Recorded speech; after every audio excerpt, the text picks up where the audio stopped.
तो हिंदी मीडियम के बच्चों, मैं एक्चुअली में हिंदी मीडियम के बैचेस तो नहीं लेता हूँ, लेकिन मेरी बड़ी इच्छा होती है। कुछ सालों से एक्चुअली में हिंदी मीडियम के बैच क्लोज़ कर दिए। उसके रीज़न बच्चे जो थे, हिंदी मीडियम के बच्चे थोड़ा सा शुरू में क्लासेस ज्वाइन नहीं करते, थोड़ा लेट आकर करते हैं। अब उससे कोर्स में प्रॉब्लम हो जाती है। तो चूँकि ऐसी प्रॉब्लम्स थी जिसके कारण हिंदी मीडियम की बैचेस जो हैं वो हमने लेना बंद कर दिए। लेकिन बड़ी इच्छा थी कि नहीं, जो बच्चे दूर हैं, गांव-गांव में हैं, वो भी साइंस लिए हुए हैं, पढ़ना चाहते हैं, तो बच्चों मैं मैथ्स की क्लास जो है मैं उनके लिए मैथ्स के अभी फ़िलहाल मैथ्स और बच्चों की जैसी डिमांड रहेगी तो देखता हूँ फिज़िक्स के भी वीडियोस जो हैं और केमिस्ट्री के, बायो के प्रोवाइड करवा सकता हूँ। फिज़िक्स तो मैं खुद ही लेता हूँ, पर ठीक है, अभी फ़िलहाल मैथ्स से शुरुआत करते हैं। तो क्लास 12 के जो बच्चे हैं मैथ्स के, चलिए अपन आज स्टार्ट करते हैं। फर्स्ट चैप्टर अध्याय 3 से चालू करेंगे अपन, आव्यूह से, क्योंकि जो फर्स्ट सेकंड चैप्टर वो थोड़ा रुक के करेंगे बच्चों, क्योंकि पहले थोड़ा सा इंटरेस्टिंग चीज़ पढ़नी चाहिए। आप मुझसे भी जुड़ जाएंगे, उसके बाद फिर क्या होगा, कठिन चीज़ें भी जो होंगी वो बहुत आसानी से हो जाएंगी। तो अपन चैप्टर 3 से स्टार्ट करते हैं और वो है आव्यूह। मैट्राइजेस बोलते हैं बच्चों इंग्लिश में, हिंदी में अपन बोलते हैं उसको आव्यूह। आव्यूह इंग्लिश में इसको बोलते हैं मैट्राइजेस। तो आगे चलकर बच्चे जनरली हिंदी मीडियम के बच्चे भी मैट्राइजेस ही बोलने लगते हैं। तो अब मुझे ये बताना चाहिए कि मैट्राइजेस होती क्या है। बच्चों, आप लोगों ने क्लास 11 में फिजिक्स में वेक्टर पढ़ा था, सदिश, और उसमें सदिश गुणनफल पढ़ा था। तो दो वेक्टर थे, उनका आपने क्रॉस प्रोडक्ट निकाला था, ए क्रॉस बी। तो आपने इस तरीके से डिटरमिनेंट की हेल्प ली थी, याद है आपको? ये डिटरमिनेंट, ये ऐसी दो लाइंस के बीच में करते हैं तो डिटरमिनेंट, और फिर इसको सॉल्व किया था आपने। ये आपने 1 लिया था, फिर इस पूरी पंक्ति को छोड़ दिया था, उस पूरे स्तंभ को छोड़ दिया था, और फिर यहाँ पर पहले इसका गुणा किया था, फिर माइनस इसका गुणा किया था। कुछ याद आया? फिर -2 किया था, फिर वाली पंक्ति छोड़ी थी, वो स्तंभ छोड़ा था, फिर गुणनफल करके निकाला था। तो बच्चों ये जो साइन है वो डिटरमिनेंट का है, सारणिक बोलते हैं उसको हिंदी में। इसके आव्यूह के बाद पढ़ाऊंगा मैं। तो अभी अपन ऐसा जो सिंबल होता है ये आव्यूह का होता है, मैट्राइजेस का, और ये जो सिंबल है, ये जो चिन्ह है, वो डिटरमिनेंट का, सारणिक का है।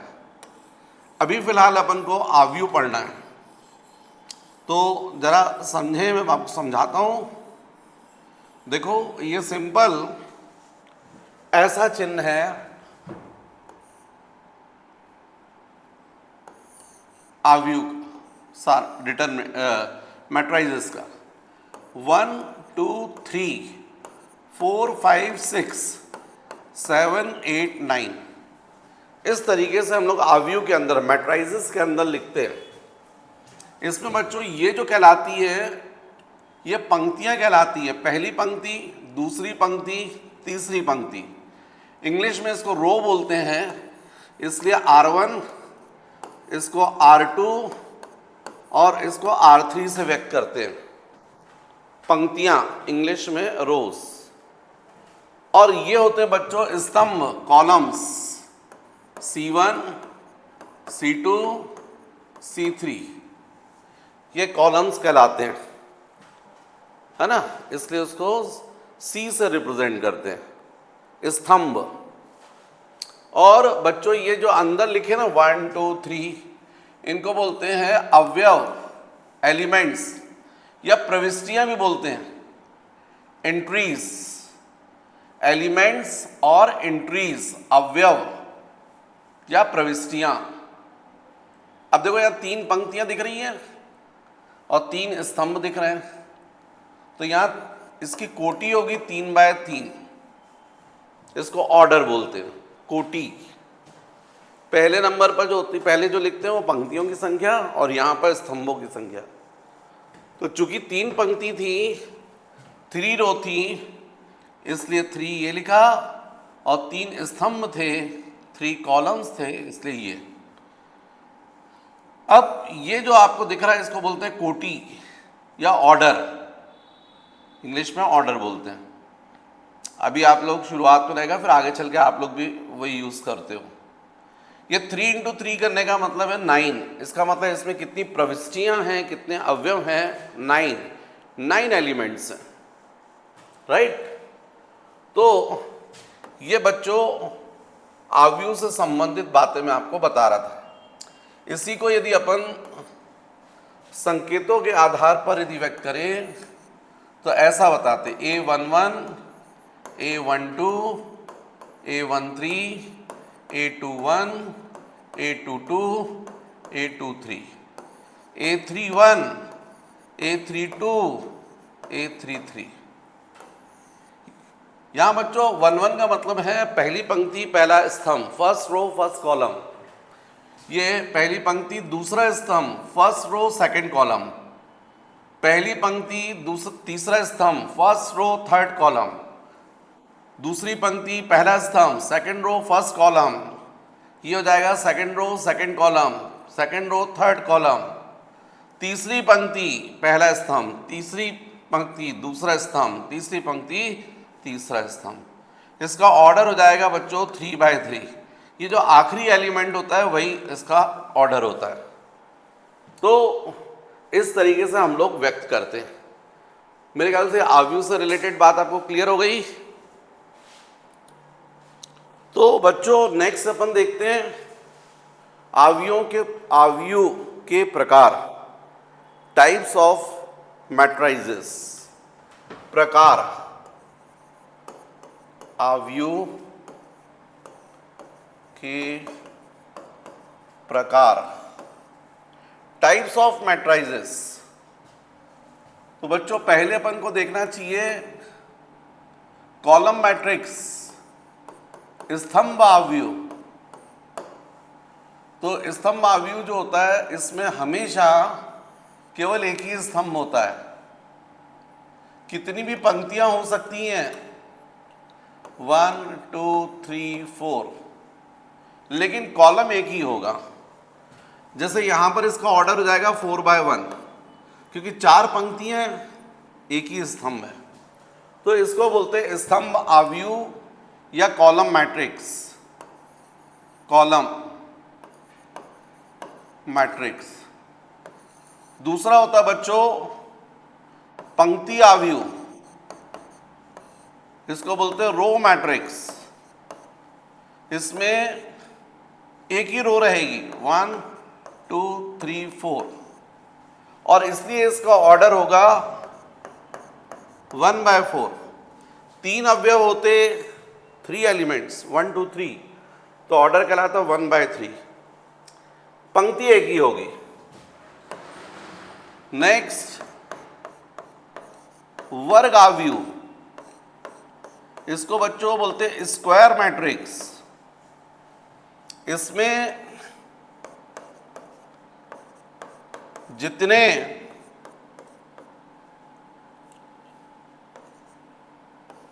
यहां पर जैसे 5 है, ये 5 लिख दिया चलेगा।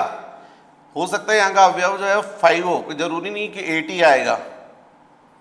तो इसमें 3/3, इसका मतलब जितनी पंक्तियों की संख्या उतने स्तंभों की संख्या। जनरली इसको अपन m इंटू n करके लिखते हैं। तो यहाँ m की वैल्यू 4, n की वैल्यू 1। यहाँ m इंटू n, तो m की वैल्यू 1 और n की वैल्यू 4। यहाँ पर भी m इंटू n, तो m की संख्या 3 और n की संख्या 3, मतलब 3 पंक्ति 3 स्तंभ। तो बच्चों ये होता है वर्ग अवयव। चौथा जो मैं आपको बोलूं तो 4th नंबर पर अपन कह सकते हैं विकर्ण अवयव, डायगोनल मैट्रिक्स। विकर्ण, इसको डायगोनल मैट्रिक्स बोलते हैं। इसकी खासियत ये रहती है बच्चों की, जो डायगोनल होता है उसमें एलिमेंट्स होते हैं 1 2 3, बाकी जितने भी अवयव रहेंगे वो सब शून्य रहेंगे। जो कर्ण है विकर्ण डायगोनल, वो नॉन जीरो रहेंगे, जीरो भी हो सकते हैं, लेकिन ये एक्चुअल में वर्ग आव्यूह का ही रहेगा, स्क्वायर मैट्रिक्स का, लेकिन इसमें डायगोनल के एलिमेंट्स रहेंगे, बाकी सब जीरो रहेंगे। इसके बाद बच्चों अदिश आव्यूह स्केलर मैट्रिक्स। अदिश आव्यूह की खासियत ये रहती है कि सारे विकर्ण आव्यूह समान होते हैं।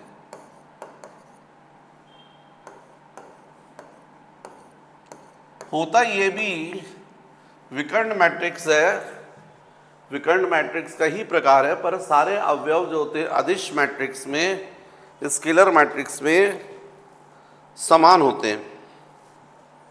नेक्स्ट 6 तत्समक आव्यूह आइडेंटिटी मैट्रिक्स। इसमें भी जितने विकर्ण अवयव होते हैं वो एक होते हैं, बाकी सब शून्य होते हैं। क्या बोला मैंने? तत्समक, तत्समक आइडेंटिटी। तो इसमें बच्चों 1 1 1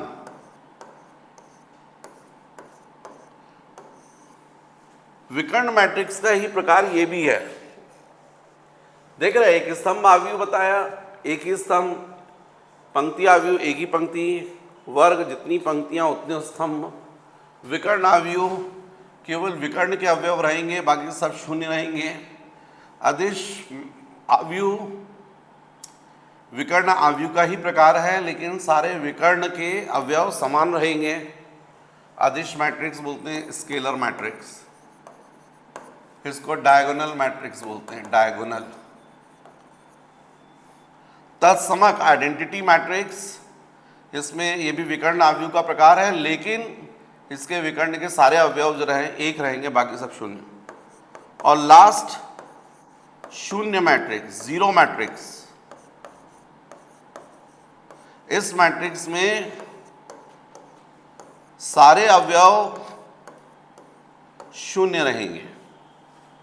तो ये है बच्चों आव्यूह के प्रकार।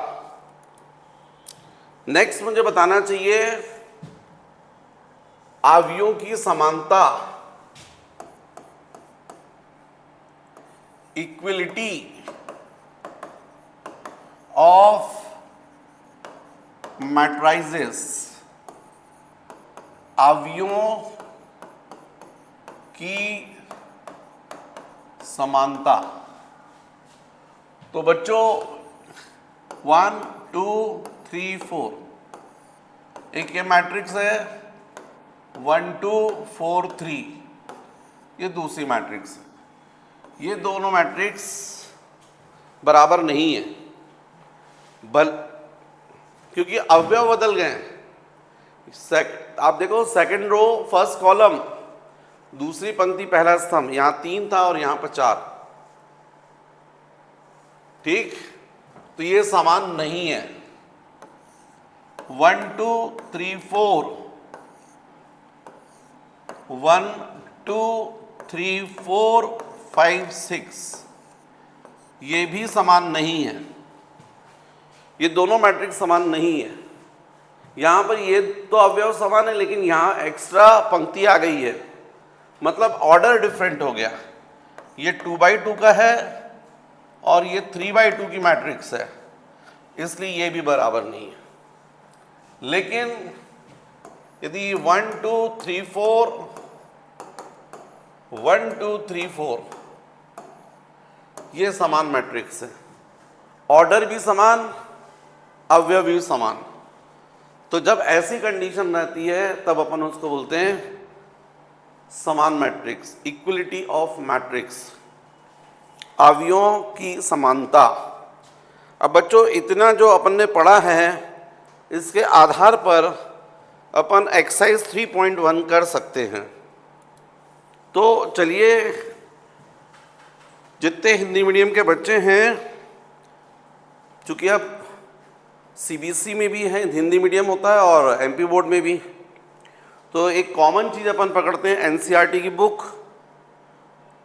एमपी बोर्ड में भी आजकल एनसीईआरटी कर दी है, पर बच्चों कोई प्रॉब्लम नहीं, आप इसके अलावा कोई दूसरी बुक भी यूज़ करेंगे तो कोई दिक्कत नहीं होगी, क्योंकि आपके कॉन्सेप्ट्स क्लियर हो जाएंगे तो आपसे क्वेश्चंस बनेंगे। तो यदि आपके पास एनसीईआरटी की बुक नहीं है तो कोई बात नहीं, मैं यहाँ पर क्वेश्चंस बताते जाऊँगा, आपको समझ में आता जाएगा। तो चलिए फिर अपन नेक्स्ट एक्सरसाइज करते हैं, एक्सरसाइज 3.1। ये एनसीईआरटी की जो बुक है उसका है एनसीईआरटी। तो इसमें फर्स्ट क्वेश्चन है बच्चों, मैट्रिक्स दी है ए, ये हमको दिया है 2, 5, 19, -7, 35, -2, 5/2, 12, √3, 1, -5 और 17। और हमको बोला गया है यदि ये मैट्रिक्स है, ये आव्यूह है, तो इसके लिए ज्ञात कीजिए पहला आव्यूह की कोटि, ऑर्डर। तो फर्स्ट इसकी कोटि, ऑर्डर, तो आपको दिख रहा है 1, 2, 3 पंक्ति हैं और 4 स्तंभ हैं, इसका मतलब 3/4, तो ये हो जाएगा 3/4। दूसरा हमसे पूछा गया है अवयवों की संख्या, तो अवयवों की संख्या हो जाएगी 3 × 4 12। उसके बाद थर्ड पूछा गया है A13, A21,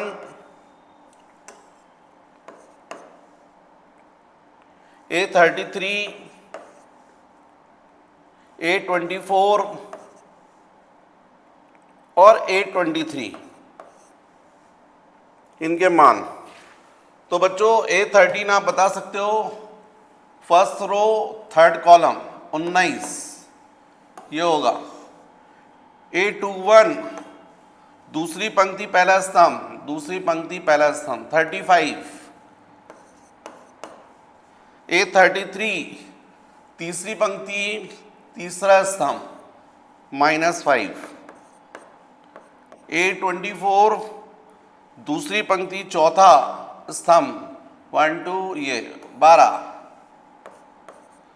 2, 3 दूसरी पंक्ति तीसरा 5/2।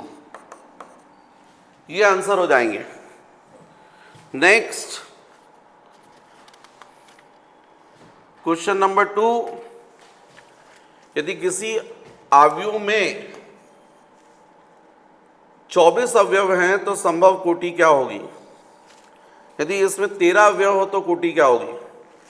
हमको टोटल 24 और दूसरे में 13, तो कोटियों की कोटि कितनी होगी, संभव कोटियां बताना है। तो एकदम सिंपल बच्चों, 24 के लिए आप पहले 1/24 एक पंक्ति ले लीजिए और 24 स्तंभ सब में एलिमेंट डाल दीजिए। जैसे मान लीजिए 24 तक गिनती है तो आप क्या करिए, ऐसा कर दीजिए 1, 2, 3, 4 अप टू 24 तक आएगा। तो कितने कॉलम बन जाएंगे? 24। तो ऑर्डर क्या हो जाएगा? 1/24। दूसरा हो सकता है 1/24 के अलावा 2/12। तीसरा हो सकता है 3/8। नेक्स्ट हो सकता है 4/6। फिर 5 की नहीं हो सकती है, 6 की हो सकती है, 6 चौको 24। फिर 7 की नहीं हो सकती है, 8 की हो जाएगी 8/3। फिर 9 की नहीं हो सकती, 10 की नहीं हो सकती, 11 की नहीं हो सकती, 12। 12 गुणित 2 और लास्ट हो जाएगा बच्चों 24/1। इतनी हो सकती है। 24 अवयव यदि है तो आप इतनी मैट्रिक्स इन ऑर्डर की बना सकते हो उन अवयवों से। दूसरा 13 बोला है तो 1/13 की एक बनेगी और दूसरी 13/1 की बनेगी, क्योंकि 13 किसी से भाग ही नहीं जा रहा तो होगा ही नहीं उससे। ये हो गया क्वेश्चन नंबर 2। क्वेश्चन नंबर 3, यदि किसी अवयव में 8 अवयव हैं तो संभव कोटियां क्या हैं, और 5 हो तो बेटा बन जाएगा अभी आपसे ये। फिर next fourth, third question same है, सेकंड से तो करिए आप। फोर्थ के लिए मैं नया बोर्ड ले लेता हूं। फोर्थ क्वेश्चन है, एक 3/4 की मैट्रिक्स बनाई है। मैट्रिक्स बनाना है आपको 3/4 की, अवयव बनाना है 3/4 का, और अवयव है Aij is equal to half mod of -3i plus j। इससे बनाना है ये क्वेश्चन। तो बच्चों जब ऐसा हो तो अपन को क्या करना चाहिए, सॉल्यूशन Aij। तो आप सबसे पहले तो देखिए मैट्रिक्स 3/4 की, तो A11 12 13 14 4 column, A21 A22 A23 A24 A31 A32 A33 A34। मतलब आपको 3/4 की यदि बनाना तो ऐसे बनेगी। अब इन एलिमेंट्स की वैल्यूज निकालनी पड़ेगी। A11 Aij ऐसा है, i की जगह 1 है और j की जगह भी 1 है, इसमें सब्स्टिट्यूट कर दीजिए हाफ मॉड -3 × 1 + 1, राइट। तो मॉड की वजह से जो भी है प्लस हो जाएगा, ये -3 + 1 -2 आएगा, लेकिन मॉड की वजह से प्लस हो जाएगा और 2/2 कितना हो जाएगा, 1 आ जाएगा। फिर यदि अपन 1 2 बोले 1 2, तो हाफ मॉड -3 × 1 + j 2 आ जाएगा। इसको सॉल्व करोगे तो -3 + 2 -1, ये कितना हो जाएगा, +1 हो जाएगा फाइनली 1/2 मापांक मॉडुलस। फिर 1 3 हाफ मॉड -3 × 1 + j 3। अब बच्चों -3 + 3 0 हो जाएगा। फिर नेक्स्ट A14 तो जाएगा हाफ मॉड -3 × 1 + j हो जाएगा 4, तो ये हो जाएगा 1/2। फिर A21 हाफ मॉड -3 × 2 + 1, ये जाएगा -6 + 1 -5, मॉड की वजह से +5, तो कुल मिलाकर 5/2। फिर A22 हाफ मॉड -3i मतलब 2 और प्लस j 2, ये जाएगा -6 + 2 -4 हो जाएगा, 4/2 2 हो जाएगा। इस तरीके से आप फाइंड करते जाइए और जितनी वैल्यूज आएंगी A23 हाफ मॉड -3 i की जगह जाएगा आपका 2, ये i है और ये j है, प्लस j की जगह जाएगा 3। आएगा -6 + 3, -3 हो जाएगा, प्लस हो जाएगा 3/2। इस तरीके से आप ज्ञात करेंगे और फिर जो भी आपने निकाले हैं ये 1/2 0, 1/2 0, 1/2, फिर 5/2, फिर 2, 3/2, इस तरीके से आप लेकर ये फिल कर सकते हैं, आपका आंसर है राइट। ऐसे ही बच्चों सेम 5th का सेकंड है। नेक्स्ट मुझे करवाना चाहिए क्वेश्चन नंबर 6 क्वेश्चन है। फर्स्ट एक्स वाई जेड के मान ज्ञात करना है, एक्स वाई जेड।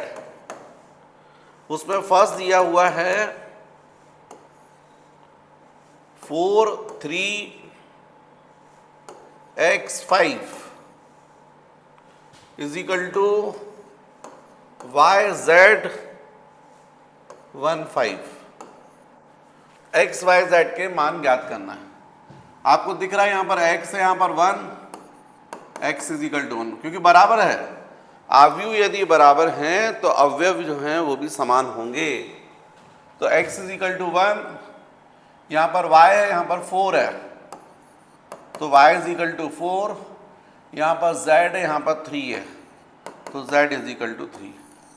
ये आ गए मान राइट।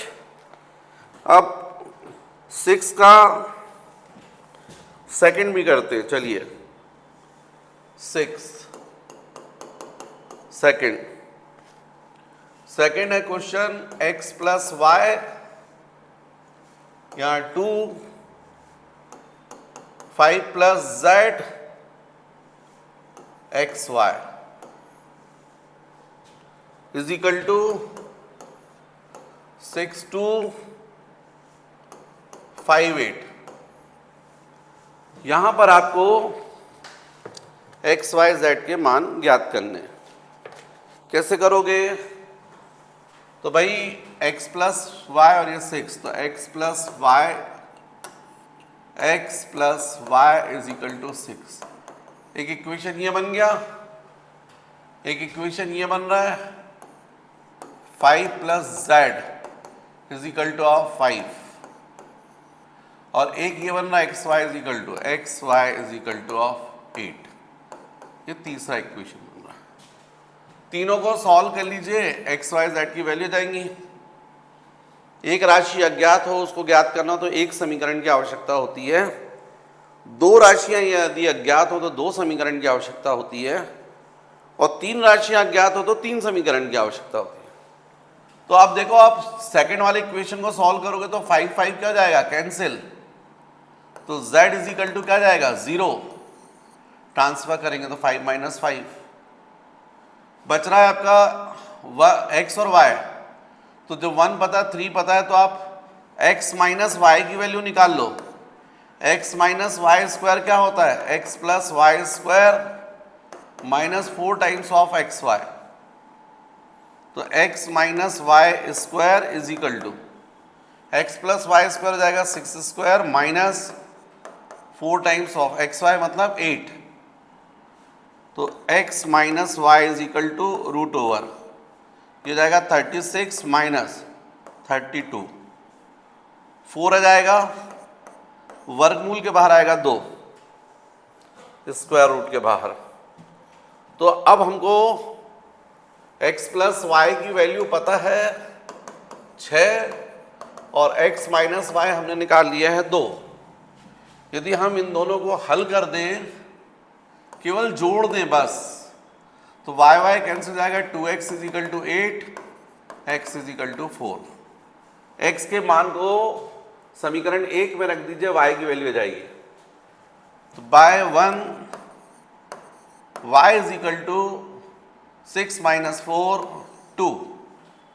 इस तरीके से अपन x y z के मान ज्ञात कर सकते हैं। तो बच्चों, ये मैंने करवाया 6 का सेकंड क्वेश्चन। बिल्कुल 6 का थर्ड क्वेश्चन भी सेम इसी तरीके से है, आप करेंगे, सेल्फ करेंगे। 7 क्वेश्चन, ये भी ऐसे ही ABCD के मान दो अवयव बराबर हैं, आप बनेगा। क्वेश्चन नंबर 8 ऑब्जेक्टिव टाइप है। क्वेश्चन नंबर 8 आपको बोला गया है कि यदि A कोई मैट्रिक्स है, A इज इक्वल टू, उसमें अवयव दिया AIJ और ऑर्डर दिया M इंटू N, और हमको बोला गया है ये वर्ग अवयव है, वर्ग स्क्वायर मैट्रिक्स। तो हमको 4 ऑप्शन सेलेक्ट करना है, 4 में से कोई एक। तो वर्ग अवयव में M इज इक्वल टू क्या होता है, N, जितनी पंक्तियों की संख्या उतने स्तंभों की संख्या, जितनी रो उतने कॉलम। तो इसलिए इसका करेक्ट आंसर होना चाहिए C। फिर 9th क्वेश्चन में क्या है, x तथा y के प्रदत्त किन मानों के लिए अवयव के निम्न युग्म समान हैं। ओके, तो हमको यहां बोला गया 3x प्लस 7, यहाँ 5y plus 1, 2 minus 3x is equal to, यहां पर बोला गया है 0, y माइनस 2, 8 और 4। अब इसके आधार पर हमको x और y के मान बताना है। तो बच्चों यदि 3x प्लस 7 को इक्वेट करोगे तो 0 से होगा, 3x plus 7 is equal to 0, तो x is equal to minus 7/3। और यदि यहां से इसको इक्वेट करोगे तो ये आएगा 2 minus 3x is equal to 4। इसका मतलब है minus 3x is equal to 2, तो x is equal to 2/-3। x के दो मान संभव नहीं है समान मैट्रिक्स में, राइट। ये दो अलग अलग मान आ रहे हैं, इसलिए इसका करेक्ट आंसर है ज्ञात करना संभव नहीं है।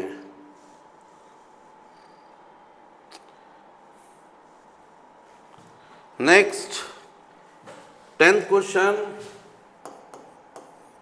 बोला गया है 3/3 की कोटि ऐसी अवयवों की कुल कितनी संख्या हो सकती है जिसके प्रत्येक प्रविष्टि 0 या 1 है। मतलब ये प्रविष्टि पे आप 0 रख सकते हैं या 1, यहाँ पर भी 0 या 1, यहाँ भी 0 या 1, और ऐसी 3/3 बोला गया है। 3/3 का मतलब 9 अवयव, और हर अवयव को दो तरीके से सिलेक्ट कर सकते हैं, 0 या 1। इसका मतलब कुल अवयव की संख्या हो जाएगी 2 की घात 9। ये आपका आंसर होगा, राइट। तो बच्चों ये एक्सरसाइज 3.1 जो है वो आपकी कंप्लीट हो रही है।